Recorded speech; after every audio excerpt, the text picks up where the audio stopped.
90 రోజుల కోర్సు పూర్తి చేస్తే చాలు 100% ప్లేస్మెంట్ సపోర్ట్ తో సాఫ్ట్వేర్ జాబ్ మీ సొంతం. వెంటనే కోడ్ జ్ఞాన్ డెస్టినేషన్ ని సంప్రదించండి. Welcome to Suman TV. నేను మీ సుమన్ టీవీ నాగ్.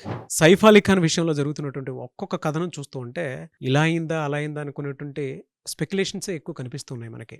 అయితే ఇప్పటి వరకు ఉన్నటువంటి పరిణామాల ప్రకారం కనుక మనం చూస్తే జరిగింది ఏంటి, ఏ విధంగా టర్న్ తీసుకోబోతుంది అనేది ఈరోజు మనతో పాటు హైకోర్టు అడ్వకేట్ రవీంద్రనాథ్ గారు ఉన్నారు.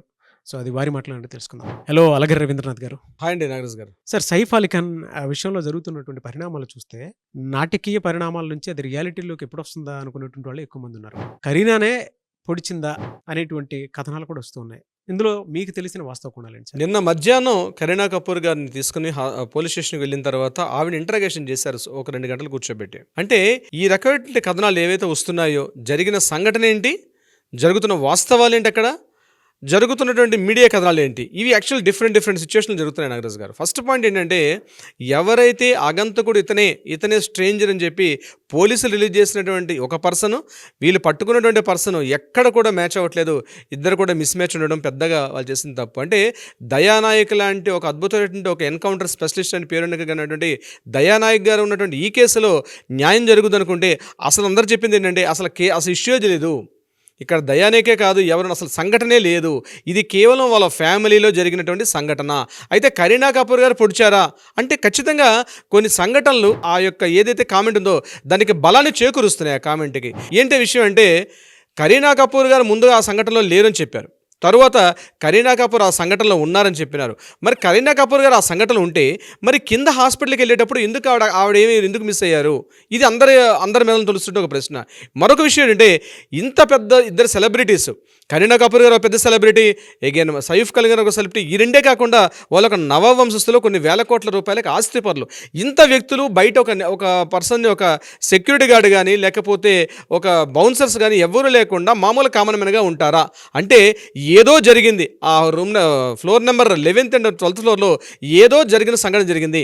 అంటే ఆస్తి వివాదాలు జరిగాయి. అంటే కరీనా కపూర్ గారికి సైఫ్ ఖాన్కి మధ్యలో ఏదో గొడవ జరిగింది. అట్ ద సేమ్ టైం వీళ్ళ అబ్బాయి ఏమైనా కత్తి తీసుకుని పొడి చేశాడా? అవును, సైఫ్ అలీ ఖాన్ తాలూకా అబ్బాయి ఇబ్రహీం అలీ ఖాన్ ఏమైనా కత్తి తీసుకుని పొడిచాడా? అయితే ఇక్కడ ఇంకొక డౌట్ ఏంటంటే, ప్రధానంగా వాళ్ళు చెప్పడం ఏంటి, ఎవరైతే పర్సన్ వచ్చాడు ఇలియామా ఫిలిప్ ఇచ్చేటువంటి ఎఫ్ఐఆర్ రిపోర్టర్ చెప్పిన స్టేట్మెంట్ ఏంటంటే, వచ్చిన పర్సన్ ఒక హెక్సా బ్లేడ్ తీసుకుని పైకి వచ్చారు, అదేవిధంగా చేతిలో ఒక స్టిక్తో వచ్చారు, ₹1,00,00,000 డిమాండ్ చేశారని. ₹1,00,00,000 డిమాండ్ చేయాలంటే సైఫ్ అలీ ఖాన్ గారికి, అది కూడా ఇంత భద్రత వెస్ట్ బాంధవుడు సైఫ్ అలీ ఖాన్ ఇంటికి ఎందుకు రావాలి? సరే వచ్చాడు అనుకుందాం కాసేపు. ఆ ఇంటికి వస్తే 11th ఫ్లోర్లో అతను ఉన్నాడు, ఎలా తెలుసు? ఇవన్నిటికీ రకరకాల డౌట్స్ అనమాట. ఆవిడ చెప్పినట్టు ఎఫ్ఐఆర్ ఇదంతా కూడా కరీనా కపూర్ గారు దగ్గరుండి ఈ రకంగా చెప్పండి అని చెప్పి కరీనా కపూర్ దగ్గరుండి ఎఫ్ఐఆర్ తాలూకా కంప్లైంట్ చేశారు. అంటే పోలీసులకి విషయం తెలుసు కూడా దీన్ని ఎందుకు పక్కదోవ పట్టించారు? వీటన్నిటిగా ఇంకో విషయం ఏంటంటే, అసలు నిజంగా కత్తిపోట్లు జరిగాయా? అసలు కత్తిపోట్ల గురైన మనిషి విత్ 4 daysలో చక్కగా మెట్ల దిక్కుని లీలావతి హాస్పిటల్ నుంచి బయటకు వచ్చి ఒక వైట్ షర్ట్ కిందకు వచ్చి గాగుల్స్ పెట్టుకుని మనం చూసాం. విజువల్స్ చూస్తే మనందరికీ ఆశ్చర్యం. ఈజీగా ఏమీ జరగనట్టుగా ఒక చేతికి చిన్న గ్లౌస్ వేసుకొని మరో చేత అటు ఇటు తిరుగుకుంటూ హ్యాపీగా ఏదో షూటింగ్ నుంచి వస్తున్నాడా అన్నట్టుగా ఉన్నట్టు తప్పించి, నిజంగా వెన్నుముకలో గాయం ఉన్నటువంటి పర్సన్ అయితే నడిచేటప్పుడు కానీ కదిలేటప్పుడు కానీ అసలు స్ట్రెచ్చర్ లేకుండా రావడం పెద్ద వింత. ఆయన వెళ్ళే విజువల్స్ చూస్తే ప్రతి ఒక్కరికి స్టన్ అనమాట. అది ఏదో జరిగింది అనుకున్నామే, అసలు చూస్తే మనిషి అటువంటి ఆనవాళ్ళు లేవు. అంటే హాస్పిటలైజ్ అయినటువంటి ఆనవాళ్ళు కూడా లేవు. మరి 6 కత్తిపోట్లు గురయ్యి దాంతోపాటు ఒక 2 నుంచి 3 ఇంచులటువంటి ఒక షార్ప్ ఎడ్జ్ తన బాడీలో ఉండి ఒక పెద్ద సర్జరీలో అయినటువంటి పర్సన్ విత్ 4 daysలో ఎలా రికవరీ బయటకు వస్తాడు? ఈ విషయం నేను డౌట్ చేసింది కాదండి. బెంగళూరులో ఉన్న కార్డియాలజీ ఎక్స్పోజ్లో అది కంప్లీట్ డీటెయిల్గా రాశారు. ఇది ఇంపాసిబుల్, వైద్య చరిత్రలో మహాద్భుతం జరిగిపోయిందని చెప్పి ఎక్స్లో ఒక డాక్టర్ గారు కూడా బెంగళూరు నుంచి ఒక ఆయన పోస్ట్ చేశారు. మా మదర్ కూడా ఇలా జరిగితే ఆవిడ రికవరీ అవడానికి సుమారుగా 1 month పైన పట్టింది. 40 days సర్జరీ. అంటే సర్జరీ చేసేటప్పుడు స్పైనల్ కార్డ్ జస్ట్ ఏమైనా స్విచెస్ తగిలినా, అట్లీస్ట్ నీడిల్ టచ్ చేసినా సరే ఇమీడియట్గా పర్సన్ నడుచుకుంటూ వాకింగ్ చేసుకుంటూ రావడం హైలీ ఇంపాసిబుల్. మేము ఎక్కడ ఈ వైద్య చరిత్రలు ఎప్పుడు చూడలేదు. అట్లా సర్జరీ అయింది. ఆ ఎడ్జ్లో ఉన్నటువంటి ఒక షార్ప్ ఎడ్జ్ని కూడా తీసాం, ఒక ఎక్స్ట్రా ఉన్నటువంటి ఒక ఎక్స్ట్రా ఉన్నటువంటి ఒక పార్టీని కూడా బయటకు రిమూవ్ చేసామని చెప్పిన డాక్టర్లు అసలు రిమూవ్ చేశారా? అది నిజంగా అసలు సంఘటన జరిగిందా, నిజంగా కత్తిపోట్లకు గురయ్యారా అన్నది ప్రధాన డౌట్ ఏంటంటే, వేల మంది తొలిచేస్తున్న ప్రశ్న ఏంటంటే, ఇది జరిగిందా, ఇది కేవలం ఒక ప్రీఫాబ్రికేటెడా, లేదా కరీనా కపూర్ గారు సైఫ్ అలీ ఖాన్ కావాలని చెప్పి ఏదైనా గ్యాంబ్లింగ్ ఆడుతున్నారా, ఎందుకు అంటే ఆయన రియల్ లైఫ్లో ఎప్పుడు సినిమా తెర ముందు రకరకాల వేషాలు వేసుకొని ఒక గ్యాంబ్లర్గా రకరకాల వేషాలు వేసి ఉండొచ్చు, కానీ రియల్ లైఫ్లో కూడా సైఫ్ అలీ ఖాన్ గారు ఒక ప్రీఫాబ్రికేటెడ్ ఒక స్టోరీ వెళ్ళి కథనం దర్శకత్వం స్క్రీన్ ప్లే అంతా కూడా పూర్తిగా దానికి సైఫ్ అలీ ఖాన్ గారు ఏం నిర్వచించారా. దీనికి ప్రధాన కారణం ఏంటంటే, మనం అంతకుముందే చూసాం, సరిగ్గా 2 days ముందే భోపాల్లో ఉన్నటువంటి ఫాస్ట్ ట్యాఫ్ ఏదైతే హౌస్ ఉందో దానికి సంబంధించి 15,000 కోట్ల రూపాయల ఆస్తికి సంబంధించి చాలా ఇష్యూస్ కూడా జరిగాయి. ఈ సంఘటన జరగడం ఎట్ ద సేమ్ టైం అక్కడ న్యూస్ రావడం, ఇవన్నీ కూడా ఏదో లింకులు ఎక్కడ కనిపించట్లేదు. ఇది ఇలా ఉండగా మరొక ఇంట్రెస్టింగ్ పాయింట్ ఏంటంటే, ఇతను బంగ్లాదేశీ వాస్తవ్యుడు అని చెప్పినప్పుడు దీనికి కన్ఫర్మ్ చేస్తూ ఒక పర్సన్ ఐడెంటిఫై చేశారు. అయితే బంగ్లాదేశ్లో ఇప్పుడు ఎవరైతే ఒక స్ట్రేంజర్ని పట్టుకున్నారో, ఇతడు నిందితుడని ఎవరైతే చెప్తున్నారో అతని పేరేంటి, అతని ఫాదర్ బంగ్లాదేశ్ నుంచి ఒక మీడియాతో మాట్లాడుతూ కూడా అతను చెప్పాడు, అసలు పోలీసులు రిలీజ్ చేసిన పర్సన్ మా అబ్బాయికి ఎక్కడా పోలికలు లేవు, లెంగ్త్ హెయిర్ పెట్టుకుంటాడు తప్పించి షార్ట్ హెయిర్ ఎప్పుడు వాడడు మా అబ్బాయిని చెప్తూ, మా అబ్బాయి రీసెంట్గా షేక్ హసీనా ఇక్కడ బంగ్లాదేశ్లో ఆవిడకి ఎప్పుడైతే బలవంతంగా పదవి నుంచి తీసేశారో, బంగ్లాదేశ్లో ఉపాధి అవకాశాలు లేక వెస్ట్ బెంగాల్కి వెళ్ళారని, వెస్ట్ బెంగాల్ నుంచి కొద్ది రోజులు ఉన్న తర్వాత ఎక్కువ వేతనం వస్తుందని చెప్పి బాంబేకి ఆయన రీసెంట్గా వెళ్ళాడు.